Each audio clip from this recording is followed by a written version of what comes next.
bala bantuan Allah Subhanahu wa taala menurunkan pasukan malaikat yang bisa memusnahkan kaum kafir Quraisy yang pasukannya puluhan ribu, sementara kaum muslim hanya sedikit sekali.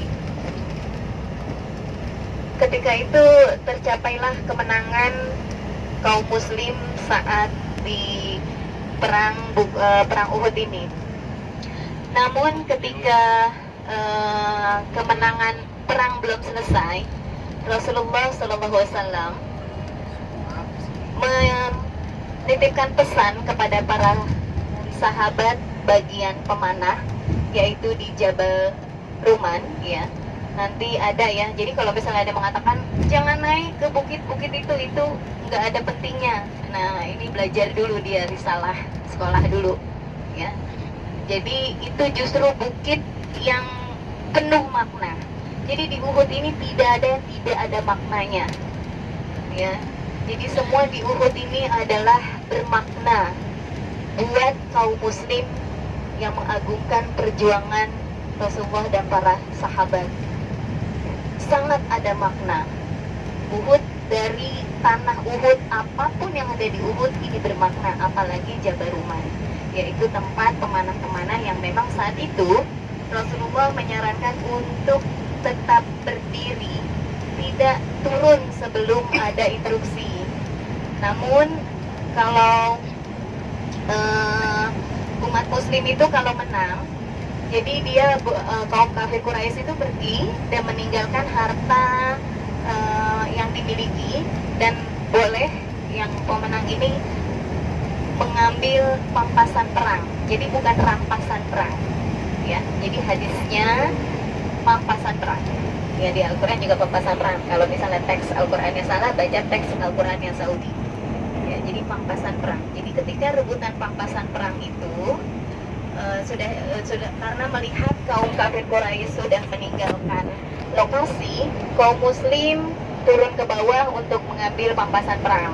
Dan setelah itu juga ada isu di mana Rasulullah wafat, ya. Jadi sehingga kejadian itu benar-benar crowded dan kocar-kacir.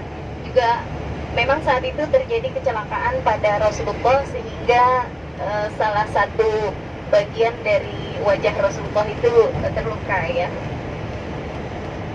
Nah, sehingga ketika kondisi kocar-kacir tersebut menjadi peluang, saat itu Sayyidina Khalid bin Walid belum masuk Islam, ya.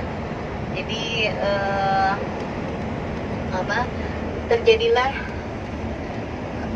hal yang seri. Jadi bukan kalah, tidak ada kalah di Uhud ini, hal yang seri, ya.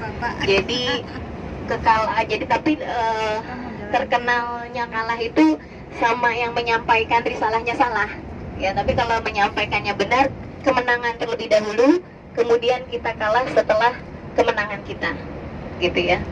Jadi akhirnya meninggal banyaknya yang meninggal dunia syahid, ya, di perang Uhud ini. Salah satunya adalah singanya Allah, ya, julukan Rasulullah dan para sahabat kepada pamannya Rasulullah, yaitu paman Hamzah, ya, Sayyidina Hamzah.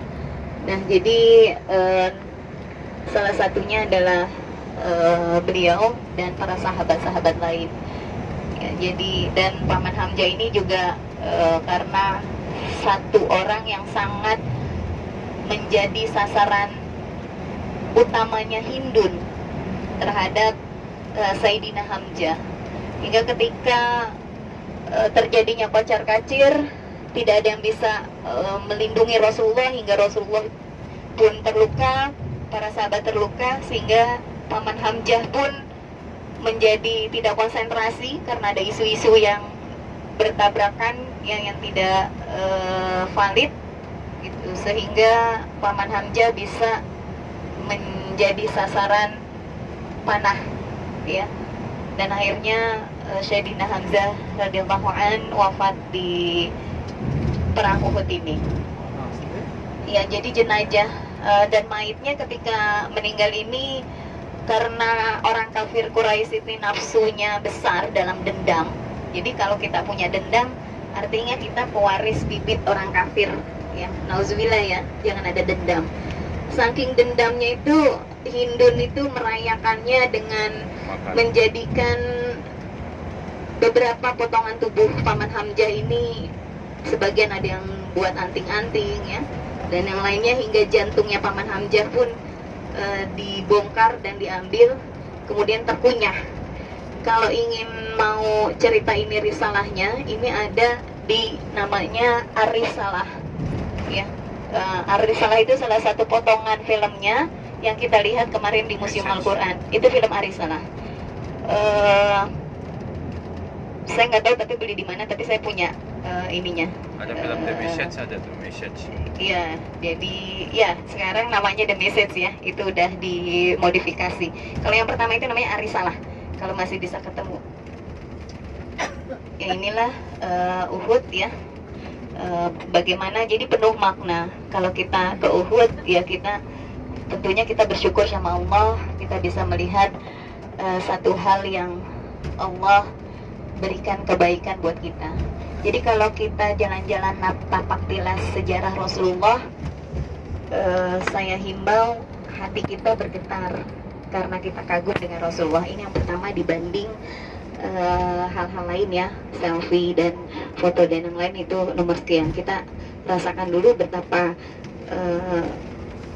subhanallahnya Rasulullah dengan para sahabat demi kita semua yang ada di sini, mampu berperang menyebarkan Islam sehingga kita bisa menikmati kondisi yang tidak separah pada zaman Rasulullah Shallallahu Alaihi Wasallam. Ya, jadi, Bukit Uhud ini tinggal sebagian, ya. Jadi sebagiannya sudah terkikis ketika adanya banjir Badar ya, ketika itu. Ya, jadi terkikis sebagiannya. Nah, jadi titik, tapi kita tidak bisa naik ke Bukit Uhud, paling ke Jabarumannya ya, yang dimana pasukan memanah diperintahkan oleh oleh Rasulullah SAW untuk berkumpul di situ. Ya, itu yang bisa saya sampaikan. Mungkin nanti ziarah dulu ya, Ustaz ya gitu ya.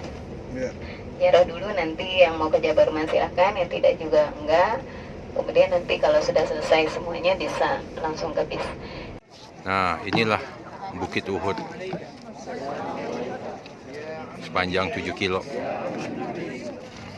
Nah, ini makam para syuhada yang gugur di saat perang Uhud.